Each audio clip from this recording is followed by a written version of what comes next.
Good morning, this is Monty. Once again from DPL Surveillance Equipment, doing my morning chores as usual.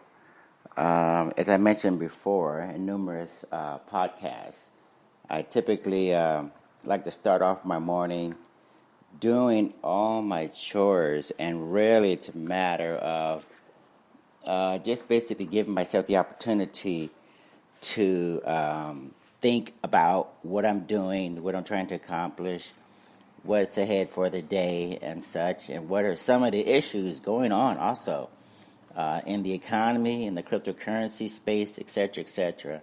Nothing like reflecting on, what challenges there are ahead, and what's going on in general.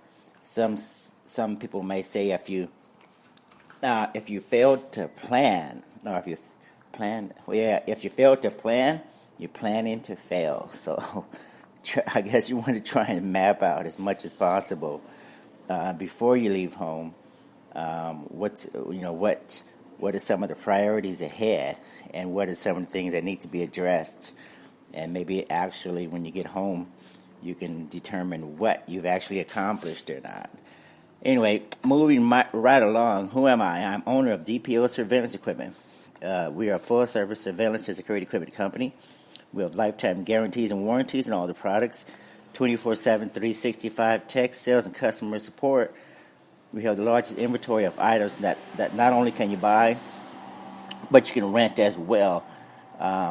We have a humongous amount of articles, demonstration videos for the products, blog posts, podcasts like the one you're going to listen to now. You name it, just an abundance of information. And we're firm believers in education, so if you can get something out of the various articles and blogs and videos, and not all of them are on surveillance and security, it's their health, their finance, their economics, their, you name it. Just they run the gamut of topics. Just you can go there, see for yourself. It's all free. We revamped the website. I have to mention that. We revamped the website, spent a lot of money, hired top-notch developers, made it easy to use, easy to navigate, so you don't have to call me and waste your time talking to me. Go to the website, look at the products, look at the prices, look at the specs, and order your favorite spy gadgets, whether it's counter surveillance or anti-terrorist equipment, whatever it is. Just go directly to the website now from your mobile phone, whatever, and see for yourself. Lots of used items. The used items are items that were formerly rented out once or twice, so they're still in very, very good shape. Because after one rental, just for a few days or something, they barely even use the products when you only have it for a few days or whatever when you're renting. Now, this particular topic I think it's kind of interesting. I think you guys are going to get a lot out of it. It talks about the public pension program. Now, just for you who don't know, public pensions actually started out in approximately 1957 and 1966 in New York City. Basically, New York City was trying to provide a mechanism for their police officers and the firefighters so that they could have something reliable and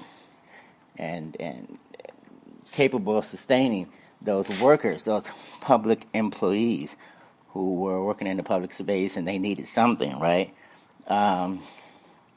So New York came up with that concept first, and of course it spread throughout the nation after the fact.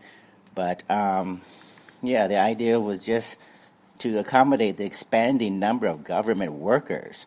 And since then, of course, the number of government workers ballooned, and now you have a majority of the workers probably in the public space. I have to check the numbers, but you're talking about a humongous or a very large number of people that are under the public, on the public payroll, if you will.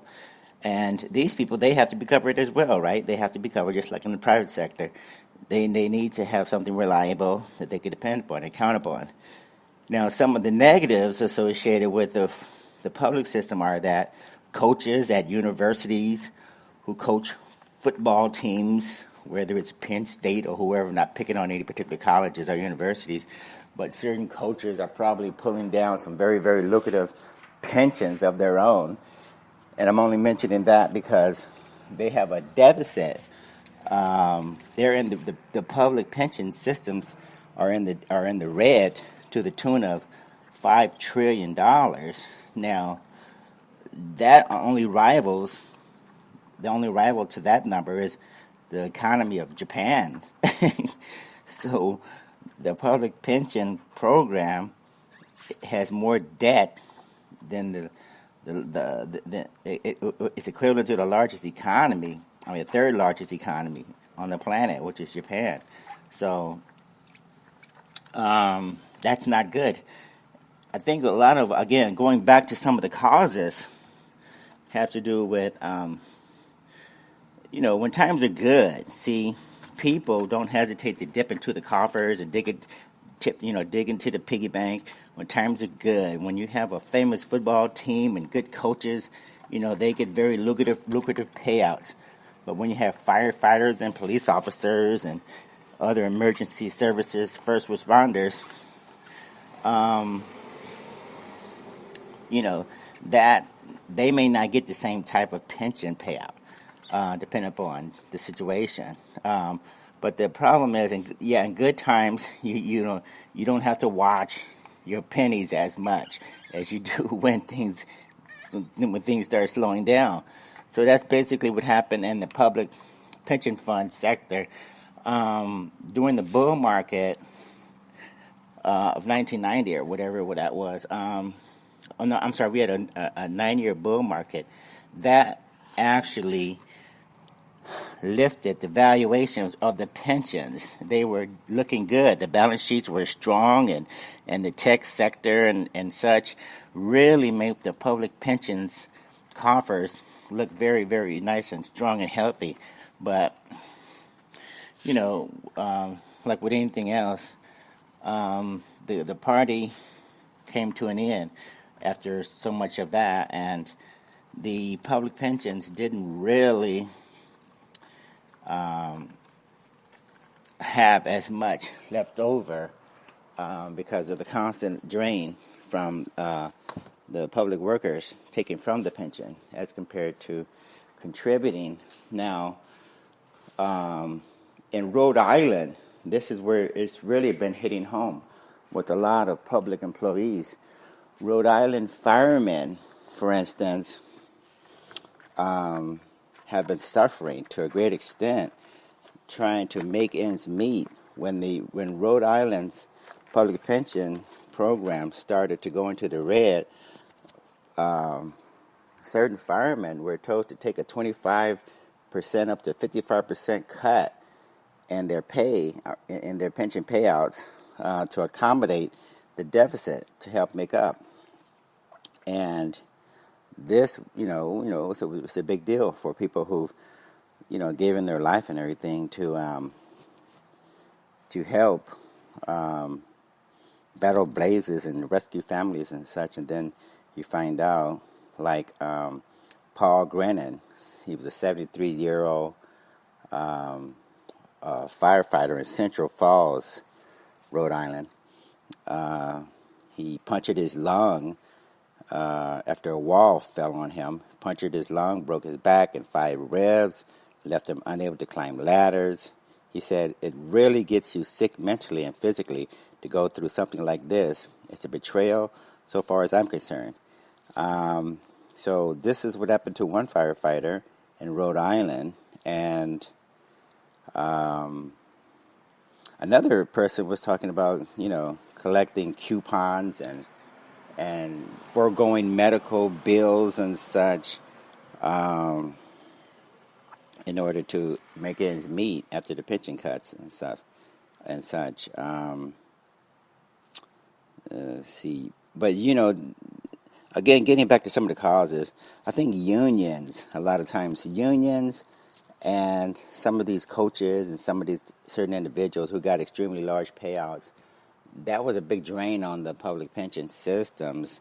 Unions typically didn't see unions. They don't always take into consideration the long-term viability of companies or agencies that they're working with.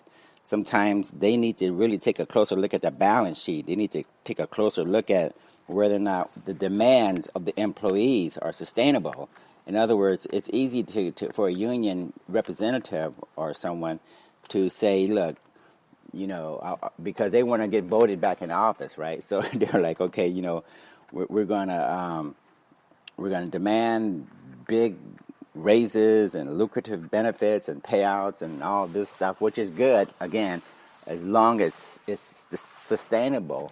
But you need the type of people in the union that are actually looking at that agency as if it were a company. In other words, can you continually take those types of monies out of the system and still have the system solid and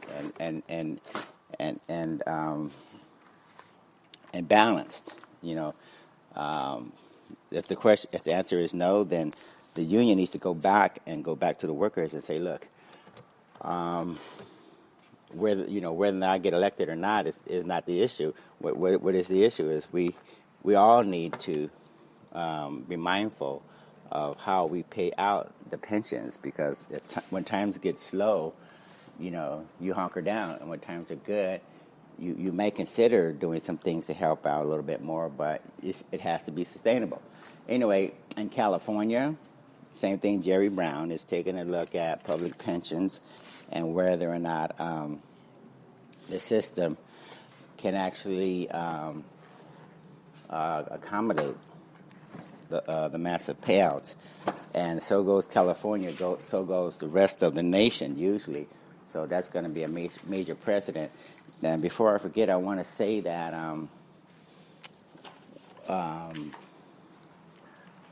Bitcoin has been one alternative or one choice, mainly because of the correlation effect. In other words, when assets are negatively correlated or positively correlated, what happens is as one thing goes up, the other one goes down. And typically in your portfolios, if you guys have any experience investing, you know that you want to have some things in your portfolio that are positively correlated and certain things that are negative correlated. In other words, there's a balancing effect.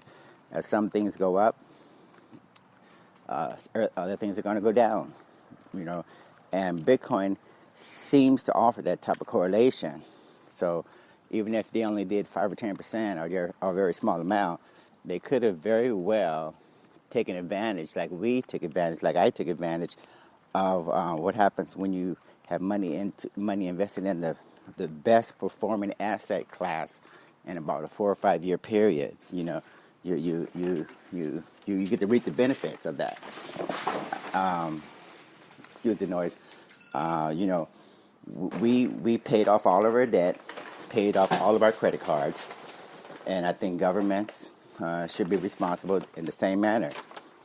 When you invest properly or manage your money properly, that's when you pay off, you pay down debt, you create surpluses. As weird as that sounds, there's nothing wrong with having surpluses every once in a while. Okay, people need to get used to the idea that in the public sector, there's nothing wrong with having a surplus of money. You don't have to be in the red all of the time just because it's a public, a public agency or something like that. You can have a surplus of assets or capital, even in the public sector. Anyway, there was a country, just so you guys know, this is kind of off on a tangent a little bit, but there was a certain country, small country, that they confiscated some Bitcoins because some people were doing some nefarious things with it, and they confiscated it, and they kept it in the treasury for that country, and it appreciated to the point where that country was actually able to pay. The country actually was able to have a surplus of assets. as compared to being in red. So that taught them a very valuable lesson. And not every country is that smart or that intelligent, but sometimes you can actually hold Bitcoin, and this is, that's the way Bitcoin works. You typically hold it for 3, 4, or 5 years, and that's when you get the maximum benefit. So this is, something I just want to throw in there, because that country, just like the United States, just like Japan, just like China, a number of other countries, well, not so much China because they have a little bit more extra, and I think they have a surplus of capital as compared to just being in the red all the time. But definitely the United States could learn that sometimes you, if you invest properly and manage your money properly, you can have a surplus. So that's what happened with that particular small country. And so they held on to the profits from those criminals, and they actually had the ability to pay off all their debt and have a surplus left over. Getting back to the pension issue, I think going forward, you guys are just going to have to learn a very valuable lesson. If you manage money for a city or a state or even a country, you're going to have to be a little bit more open-minded. You're going to have to take a look at Bitcoin. You're going to have to be a little bit more open to the idea, again, that the fiat world is ran in such a way that because of the way the central bankers and the Federal Reserve, because of the way they print out so much money, they artificially inflated a lot of tech stocks and caused a lot of mispricing of assets, particularly in the stock market, and that didn't help the pension fund managers. When everybody ran and got some Apple, ran and got some Facebook, ran and got some Microsoft and such, things were great for that particular time frame. But if that's the majority of your weighting, and if you don't have exposure to some of these other assets like Bitcoin and cryptocurrencies that are correlated to move counter to stocks, for instance, then this is what happens. You get retirees who are, dependent upon coupons, foregoing their medication, delaying operations. After putting in 30, 40, 50 years on the job, as compared to the coaches of the universities, of the football teams, who get paid out lucrative retirements regardless. So anyway, that system needs to be re-examined, and the way the money is managed in the pensions needs to be re-examined as well. So anyway, I'm going to put the details of this article about the $5 trillion shortfall in the public pension area, and so you guys can see the details for yourself, and hopefully you will be prepared and can make some informed choices about how you want to manage your money, particularly since the states aren't going to do it for you. And Donald Trump is not going to talk about this $5 trillion black hole that's sucking all of the money into it and all of the resources into it. And when the President of the United States completely ignores this type of major issue, then we have to take it upon ourselves to figure it out and come up with some way of countering it. Because if people keep telling us on the news that the economy is booming and things are looking fantastic, but we got a huge public sector, a nationwide public sector that's in the red to the tune of $5 trillion. That something doesn't make sense, right? Firefighters and police officers and first responders and emergency personnel, they shouldn't have to go through this, especially in a booming economy, if that's true. Okay, so anyway, I'm going to get off this dead horse and take care of some other things. But this is what I do in the morning. Reflect on what's happening. Make podcasts, hopefully, to let you guys know if I found out anything that I need to pass along to you. But I suggest you do the same. Don't just get caught up in the rut of jumping in the car, hitting the freeway, working for the man. Try to figure out what you're doing, where you're going, and how you're going to get to where you really need to be, and versus being on the hamster wheel. Okay, doesn't hurt to be informed, and keep your, as I always say, keep your eyes open, keep your ears open, and stay safe out there. Have a great day. Thank you. Take care. Bye.